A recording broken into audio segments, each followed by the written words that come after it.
Miabot ra gyud akong gipaabot diri sa mga idol ang akong mga silingan nga mananagat ug ako puning kauban sila kaniadto sa managat pa ko. Misuroy lagi ta diri sa mga idol kay gihidlaw man lagi tag kaon og labas nga isda. Tanawon sa nato ni sila kung daghan magkuha.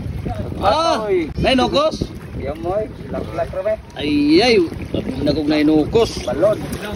Ubay-ubay gyud ilang kuha sir mga idol og daghang klase nga isda ilang nakuha. Kasagara ning mga isda makuha sir mga idol diri ra dapit sa Piliw sa may Kalusayan ug Balas-Balason. Mao gini nakalami aning mga isda sir mga idol. Bisag gagmayon, lami kayo ni siya kilawon og tulaon. Pinukutan ra pagkuha aning mga isda sir mga idol. Gihinganlan na muglaklak sa pagkuha aning mga isda aron masayod pud mo unsay mga pangalan aning mga isda sir mga idol. Mao ni mga isda nga gitawag na mo diri sa mong dapit sir mga idol. Talad. Tanay. Sa bangko no? Rumpe. Sa mulok. Tambak. Tambak. Danggit. Ay kitong.